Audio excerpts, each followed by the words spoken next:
Hey, Bastish B here for 64K and welcome to a new one-off special. Little Computer People, a Commodore 64 special. And as you just saw, today I want to dive into Little Computer People, a game, a simulation, a 1980s Tamagotchi. Actually, it's a little bit of everything. And the game never really fit into any genre that I do on this channel, hence the special. So let's first dive into the game's origins. Part 1. The origins of Little Computer People. In order to understand the concept of Little Computer People, we need to cast our minds back, way back to the mid-70s, where a man, Gary Dahl, in 1975 managed to convince for a hot minute millions of people to literally buy a rock in a cardboard box. It was called a pet rock, a virtual pet that didn't need any interaction, but only what you decided to do with it. So, a virtual pet in a sense. The fad lasted only about 6 months, but made Gary a literal millionaire. Fast forward to the mid-80s with software house Activision, now one of the biggest in the industry at that point. Their Atari 2600 software dominance was coming to an end, and they had already branched out into computer gaming, which they saw as the next big leap forward. Their president at the time, Jim Levy, had a meeting with an outsider, Rich Gold, who had brought a prototype piece of software to them to see called Pet Person that he hoped could be brought to market. It was rough and had zero interactivity, basically an 80s screensaver, watching a little person go about his daily life at home. But Levy saw the potential though, and brought in one of their many talented programmers, David Crane, to check it out. David was an Activision hit-making machine, involved in most of their best games. He also saw potential, but felt it needed to be interactive, much to Rich Gold's disapproval. This is Sue McHugh at Activision headquarters in Mountain View, California, with a TV12 news exclusive. We have learned that an Activision research team has made contact with tiny beings who live inside computers. Activision, though, ended up buying the prototype, and he has a quote from David himself. By the time Rich approached Activision, the product was already encumbered with a very high cost. The chance of turning it into a commercially successful product was slim, but I was intrigued and convinced Activision to spend hundreds of thousands of dollars to acquire the concept, in spite of the fact that the product would be in the hole financially before I put a single hour of work into it. I then spent the better part of a year making it into the interactive simulation that finally made it to market. Little Computer People released first in 1985 on the Commodore 64, the first game of its genre in a sense, a pet simulator, where you have to interact with and look after a mini human supposedly living in your computer. It was the blueprint for everything, from The Sims, Animal Crossing, and even the 90s Tamagotchi craze. Sometimes the best ideas are grounded in simplicity.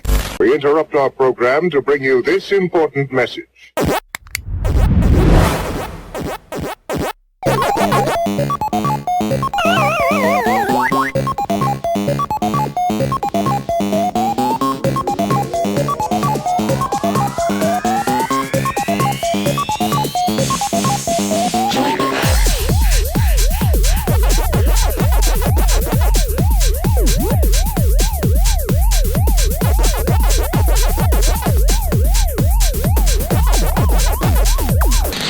And now let's go straight into the game itself. Part 2.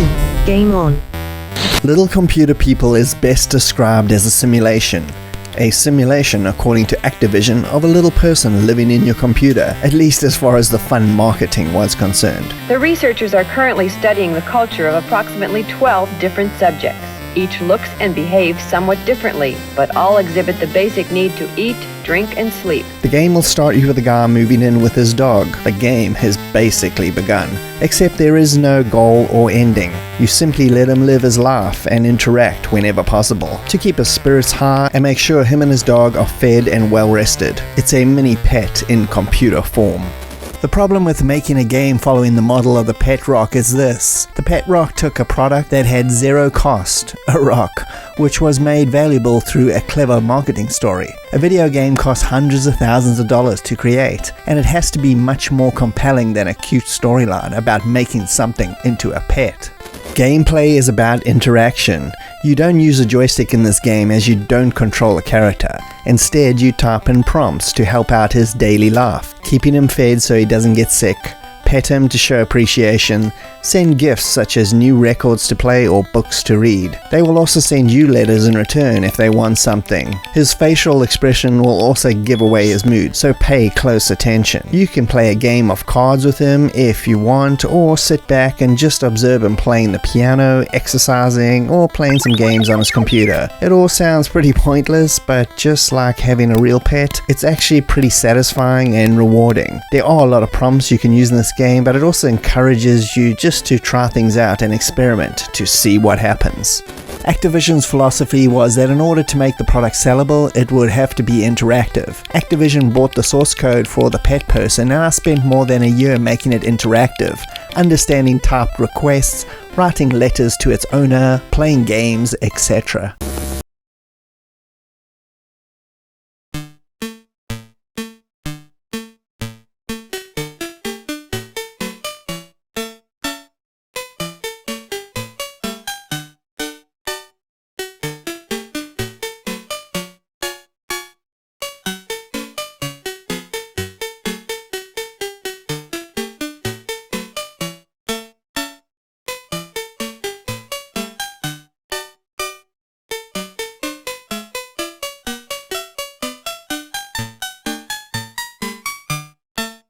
The graphics in this game are top tier. It is only one screen, but there is so much detail packed in there with things to interact with, and your main character has tons of animation all pulled off so well and subtly that you probably won't even notice it. The sound effects again are subtle but excellent, with this crazy little Charlie Brown adult speak whenever he uses the phone, to the subtle sounds of him brushing his teeth, or even knocking on the monitor screen to get your attention. Special note though has to go to Russell Liblich, who did the soundtrack, as it's quite special. All the classical tunes played on the records and the pianos are really fantastic, plus some tracks from a classic Russell did at Activision called Master of the Lamps, which has an absolutely brilliant soundtrack.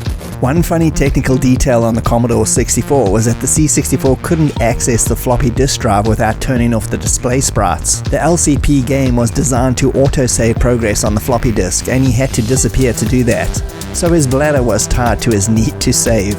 The first time I ever played this was at a friend's house. It was a bootleg on disc, and we thought the game was called Little Com Peeps due to his dad running out of space on the disc label and abbreviating everything. It didn't help either that the game booted straight into the house, skipping the whole title screen. It was only in the late 80s that we came across a re-released review for the game in a 1989 issue of Zap 64. Did I finally find out the real name of the game? God, I love the pre-internet. Things were so much more interesting. I also liked the fact that every copy of the game was essentially unique as well, with them, and putting it in its simplest form, randomizing the characters you got so no two programs were ever exactly the same, aka they all had their own unique personalities. The game reviewed very well in the press, with Zap 64 giving it a huge 97% and all other publications delivering similar scores. It's a pretty rare occasion where everyone agreed in its brilliance, something you'd never see these days, even if it was 100% true. I have really fond memories of this game. It truly is a timeless C64 classic. With something so inventive and original, what actually happened? Why did it die so quickly straight out of the gate? Part 3. The End of the Line.